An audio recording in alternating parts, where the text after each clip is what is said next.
What's up, everybody? I am Kelsey, and I'm here with a special guest today. This is my husband, Dennis. He is also my business partner and a dog dad to our puppy, Lily. So this is Dennis. Say what's up, Dennis. What's up, everyone? Yeah, so I'm excited to hang out with you guys today because we're going to talk about nutrition. And by the title, you can see how I finally got toned eating burritos and sugar and carbs and all of the things. And it's true, because I truly believe that it's important to have a mindset of flexibility and to not have to cut out the foods that you love, but just understand how to be mindful of when to eat them, when to honor those cravings, but then also how to just be consistent with overall nutrition as far as quality of ingredients. So we have 2 meals today, and we're going to talk about why we choose them, when we choose them, and all of the things in between. So Dennis, what did you order today? So this is a bowl from True Foods, which has salmon, quinoa, sweet potatoes, mushrooms, onions, and snap peas. Yeah. And then it's like a cilantro dressing. Yeah, yum. And Super bomb. I love that. That's one of my go-tos for sure. Oh yeah. Yeah. I mean, I think with this meal, what it comes down to is this is typically like a healthier meal, is what a lot of people say, but it's just really balanced, and it's a great post-workout. It includes a lot of carbs, high protein with the salmon. I mean, it's just delicious. Yeah, I mean, what I like to focus on for the majority of my meals is focus on those whole 1 ingredient nutrient dense foods. So this is a combination of protein. It has some carbohydrates. It has a little bit of fat as well. So it's very balanced meal. So I would say that's like a go-to for us. Yeah, it's a go-to. I mean, 1 ingredient foods are typically what we like to focus on the majority of the time. But like you've been saying, it's like we also love to have pizza on Friday nights. We love Taco Tuesday. We don't miss Taco Tuesday. It's just a thing that we do. You don't miss Taco Tuesday. Yeah. And we also love burritos as well. So bringing us to our next meal. So this is a burrito from Takaya Organica. What did you get inside of it? So this is going to be rice, beans, ground beef. They use an organic ground beef and I believe cheese, and then just like some salsa. Yeah, so I do eat burritos. I love burritos. They're one of my favorite things, and especially brunch burritos. Shout out to MF Tasty in Portland, Oregon. That food is so amazing. So if you live in Portland or go to Portland, go to MF Tasty. But yeah, I wouldn't say I eat burritos every single day, but periodically I absolutely do. It's because they're delicious. And when you think about nutrition, I think a lot of times people get frustrated and stuck in this like yo-yo thing where they're trying to be perfect. They're trying to never slip up or never make a mistake, when really, if you want to create a lifestyle, it's all about being able to just have consistency over time, progress over perfection. And so there are different types of foods to fuel your body with nutrients, but then also there are different foods that aren't necessarily as nutritious, but they fuel your happiness. So it's really important to get a combination of both. Well, I think it's important to understand and have some education around how certain foods fuel your body. And so even when you're choosing something like pizza, if you go and get a deep dish pizza, you're probably going to be feeling a lot more lethargic as opposed to like a thinner crust pizza. And so it's understanding, you can choose those options, and there's especially in the day and age that we live in, there's so many great things that you can choose, and it's really about understanding how does that make my body feel. The last thing that I like is feeding myself something and then feeling terrible afterwards. I just don't like that. But there's a lot of options out there that don't allow that to happen, and it's pizza, burritos, and there's a lot of things. Totally. And I think that that's a key, is understanding how your body feels, and that is different for everybody. So understanding what foods help you feel amazing and what foods help, like I said, fuel your happiness is really important. You brought up something interesting, is quality of ingredients, and that's something that I've been talking with a lot of clients about recently too, because like you said, this day and age, you can get pretty much anything you want, but there's also a lot of great, more nutritious options out there. So one of the things I was talking to this woman about was, she said, what are the best grain-free chips that I can get? And she's like, and I'm not really sure why I would choose those, because it's everyone tells me they're healthier, but I don't get it. What makes it better than a regular tortilla chip? And so I think that's a very interesting conversation. So for example, we love to get Siete tortilla chips. I mean, they're grain-free chips. Cassava flour. Cassava, yeah. And so when you're looking at different types of more nutritious substitutes for chips or cookies or pizza crust or whatever it is, some really simple things that you can think about is like, look at the ingredients, not necessarily like the macronutrient breakdown of the numbers, but like what are the actual ingredients that go into it. And if they come from whole foods and don't have a lot of artificial stuff and preservatives and stuff, it'll usually be a more nutritious option than some other things out there. Well, I think you just touched on that again. It's like a lot of people just look at the macro breakdown and they forget the ingredients altogether, and they don't even look at that. And that's why you don't even focus on macros. No. I think it's important to understand the difference between carbs, protein, and fats and how they fuel your body. But like obsessing over, counting calories and counting every single macro it's not productive, especially when you're focusing on quality one ingredient foods the majority of the time. Right. And I think that's something you've obviously gone through. I went through it as well. It was like I was obsessed with counting macros. I hated it, but I thought that was the only way to do it.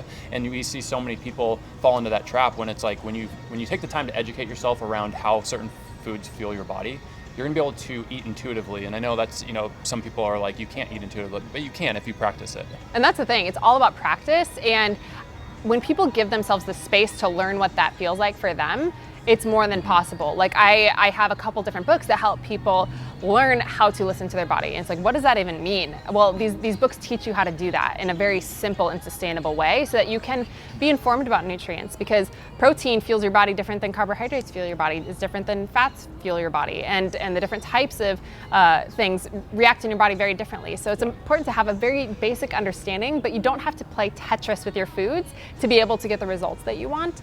And I think ultimately it just comes down to like, if we were able to zoom out and be able to focus on the big picture of like, how do we feel? Like, how do foods make us feel? And just be really flexible with it, it would be so much more simple in the long run. Well, think about how many times when you count macros, I count macros, it's like you went to bed starving. It's like that's not what you want. There's some days you're gonna be more hungry, there's other days where you're gonna be less hungry. And so going to our next topic, I know you wanted to touch on this, is the comparison. So if I order a burrito, or if you feel like you can order one, or if you order one, I feel like I have to order one. Can you talk about that? Yeah, so people, I've experienced this in my own life, and I know a lot of people go through this where it's like your partner is your significant other, or you're out with your girlfriends or colleagues, and you compare what you order versus what they order. And sometimes it's the kind of thing where, like I feel like I can't get the burrito because I want the burrito, but they're ordering a salad, so I should probably order a salad because that's what they're having. Or maybe you're just like more hungry. So for example, like Dennis doesn't get super hungry throughout the day, but then he crushes food at night, like so much food, and that feels good for your body. I am very different. I am very like evenly spread throughout the day, I would say. And so if you were to just like look at the foods that we eat, like I eat much more throughout the day than Dennis does, but he just crushes food at night. So I think it's really important to understand that everybody is so different. So it doesn't matter what he's eating. It doesn't matter what I'm eating. It doesn't matter what that person over there is eating, because it's all about what works for you and your body. Well, I think that could be a topic for a whole nother video, just the comparison. It's like, if you go out and you feel like ordering a salad, don't feel bad for ordering a salad if that's what you feel like, but also don't feel bad for ordering a burger if everyone else is ordering salads. Like, I think it's important to just like order what you want. And that doesn't just it's not just with you and your friends, it's also significant other. We went through this as well. As you were going through like kind of like that healing process, we've had those conversations where it's like, hey, just because I'm eating this doesn't mean you need to. Like, order what you want. And I think it's an important step to understand. And it's just like not caring what others think. If you want to order a salad and get that, order that. But if you want a burrito, order that. It's not a big deal. It's what you want, and that's important to understand. It's so true. And it comes down to healing that relationship with food in your body and having the confidence to be able to make those choices because that's what you truly want, not because what you feel is expected of you, or you're worried about other people judging you for what you're eating, whether that be a nutritious choice or whether that be just something that's a fun food. It doesn't matter what anyone else is doing when you know your body so well and you allow yourself to honor that. And I think a simple way to do this is just go to a restaurant and order something and listen to the comments, and then an hour later after you leave, those comments aren't even going to matter. Like, your friends are going to probably forget what you even ordered. They might make a comment, but it really does not matter, and that's their problem, it's not yours. Yeah, and that's something that you can do, is just focus on building that confidence and really listening to what you feel like eating, whether that be nutritious or not as nutritious. And also just creating what does your balance look like? Because if you're trying to figure out how do I be a healthy person, but also honor my preferences. Everyone is so different. So a very simple thing that you can do is just focus on those whole 1 ingredient foods the majority of the time. Most of my meals will look like this bowl over here that has, you know, some sort of like rice or quinoa or sweet potatoes with some veggies and some protein. Obviously healthy fats like avocado are great to include. Most of my meals look like that. But you know, once or twice a week or whenever, like sometimes it's multiple times. If I feel like having burrito, I'm gonna have a burrito. If I feel like pizza, I'm gonna have pizza. And it's all about creating the habit. And when you create the habit, that's when you're able to just keep it sustained, because it's not about motivation at that point. It's about consistently being in that habit. Yeah, and I think it's just focusing on like you were saying in the beginning, progress, not perfection. It's like, that's where people run into a huge disadvantage, is when they try to be perfect with their nutrition, and then all of a sudden they have a scoop of ice cream and they think they fell off the wagon and they need to start all over. And we see this constantly with people on our programs. It's like, they do great for a couple days and then they email in, they're like, hey, I had pizza last night. It's like, okay, cool. Like, sounds good. Like, yeah, it's so did you enjoy interesting. it? Yeah, like awesome. I hope it tasted great. I think that's a big thing, is like people are like, what do I do? I screwed up. Like, how do I, you know, fix all of the things that I've done wrong? And it's like, no, just make your next meal a really nutritious one. It doesn't matter what happened in the past. Just go forward with a sense of consistency. It doesn't matter. Like, you don't need to fix anything. Just move forward with a really nutritious meal. Yeah, and I think it's like taking out the I screwed up.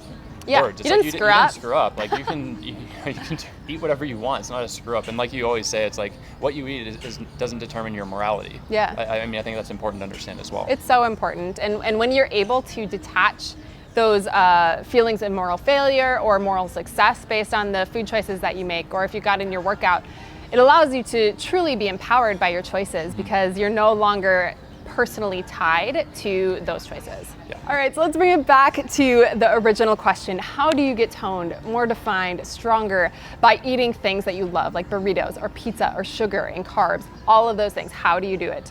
Honestly, just focus on consistency over time and don't try to be perfect with your nutrition. Yeah, I think we touched on a lot of points, but it just comes back to that progress, not perfection, focusing on that consistency, and it's throwing out those words like I screwed up and all of that. And I think that's really how you do it. And if you build those consistent patterns over time, you're going to see amazing results. It's like there's plenty, you always talk about this, there's plenty of ways that you can lose X amount of pounds in 30 days, but are those things sustainable? And the answer is typically no. And so that's why it's focusing on the consistency and the progress rather than the perfection. And that's how it's done. Makes all the difference in the world, and it's a huge mental shift and a huge just sigh of relief when you don't have to be perfect in your nutrition and everything in life. So thank you so much, Dennis. Yeah. You're amazing per usual. So guys, if you want to subscribe to my channel, click the link right over here, and if you want to check out our latest video, go right here. And if you want to see Dennis, his Instagram is @denheen. He's amazing. You'll probably see lots of pictures of coffee and our wiener dog, Lily. Sure. And my personal Instagram is THEDAILYKELSEY. And thanks so much for joining me today, guys. Yeah. And we'll see you soon.